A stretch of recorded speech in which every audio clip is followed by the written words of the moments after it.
కళ్యాణ మండపంలో ఇంతమంది దివ్యాంగ డాక్టర్ని ఒక తెలంగాణలో ఉంటే, ఒక ఆంధ్రాలో, ఒక ఏడుగురు ఉంటే, ఒక జనాల్లో ఇలా ఎంతో మందిని దగ్గరికి చేసి అద్భుతంగా ఈ వివాహ మహోత్సవం చేస్తున్న నాగశ్రీ గారికి, సురేష్ గారికి, వాళ్ళ ఇంకో సొసైటీ దివ్యాంగ మ్యారేజ్ ఇంకో సొసైటీ తరఫు చేస్తున్నది.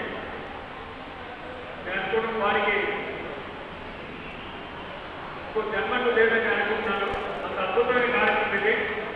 దివ్యాంగులకు వాళ్ళు ఎంతో ఇబ్బందుల్లో ఉంటారు. కొంతమందికి పెళ్లి చేస్తున్నామన్న వాళ్ళు సూపర్ సినిమా వల్ల, ఇళ్ళ పరిస్థితుల వల్ల బాగా చదువుకుంటున్నారు. దివ్యాంగులు అద్భుతంగా చదువుకుంటున్నారు. వచ్చాక చూడండి, విజయవాడ నుంచి వీళ్ళందరినీ సహాయం చేస్తున్నారు. బ్యాంక్ ఆఫీసర్ అయ్యారు, కళ్ళు కనపడిపోయినా సరే.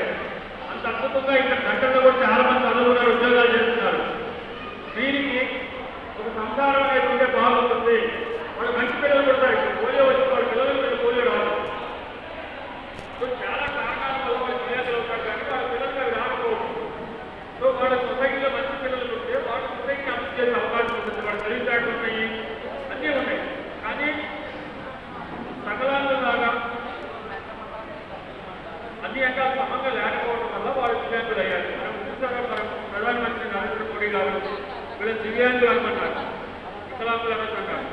సో మనం కూడా దివ్యాంగులు అంటారు. అంటే వాళ్ళకి ఒక అంగం లేకపోయినా సరే వాళ్ళు దివ్యంగా మిగతా అంగాలన్నీ పనిచేసే వాళ్ళు మామూలుగా, అంటే ఏబుల్ పర్సన్స్ కూడా అద్భుతంగా వాళ్ళు సాధించగల సొసైటీలో అని చెప్పడం కోసమే ఇలాంటి కార్యక్రమాలు అయినప్పటికీ నేను కూడా కాళ్ళు లేని వాడికి కాళ్ళు ఇచ్చిన దాదాపు 10,000 ఒకటి యాక్సిడెంట్ వల్ల కానీ, కుటుంబం వల్ల కానీ, ఇన్స్పెక్టర్ వల్ల కానీ, కాళ్ళు చేతులకు దెబ్బతింటే ఎలక్ట్రికల్ షాక్ వల్ల కానీ లిఫ్ట్ ఇస్తూ ఉంటాం, ట్రైసైకిల్స్ ఇస్తూ ఉంటాం.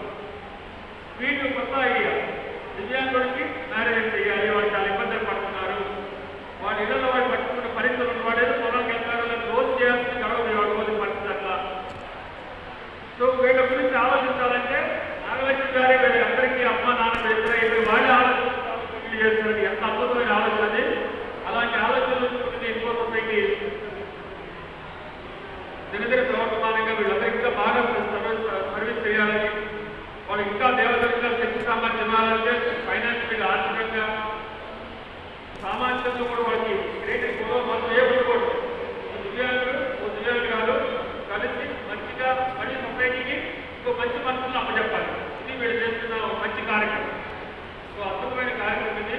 వాళ్ళకి భగవంతుడు ఇలాగే మంచి శక్తి సామర్థ్యాలు ఇవ్వాలి, ఆర్థికంగా సోమతి ఇవ్వాలి. అలాంటి వాడు ఎప్పుడు సహకరించడానికి చూడండి, హైదరాబాద్ నుంచి రవికుమార్ గారు వచ్చారు. ఈ కరోనా వల్ల ఒక్కడితో భయపడుతున్న వేళలో ఆయన నుంచి ఇక్కడ అందరికీ డబ్బులు పంచడానికి చూడండి. ఇలాంటి చాలా మంది ఉత్తర భారతదేశంలో మన సొసైటీలో ఉన్నారు. వాళ్ళందరికీ కూడా మరొకసారి సమస్యలు తెలియజేసి దాతలందరికీ కూడా వాళ్ళకి ఆ భగవంతుడు ఆయురారోగ్యం ఇవ్వాలని, నాగశ్రీ గారికి, సురేష్ గారికి, వాళ్ళ కుటుంబానికి ఇలాగే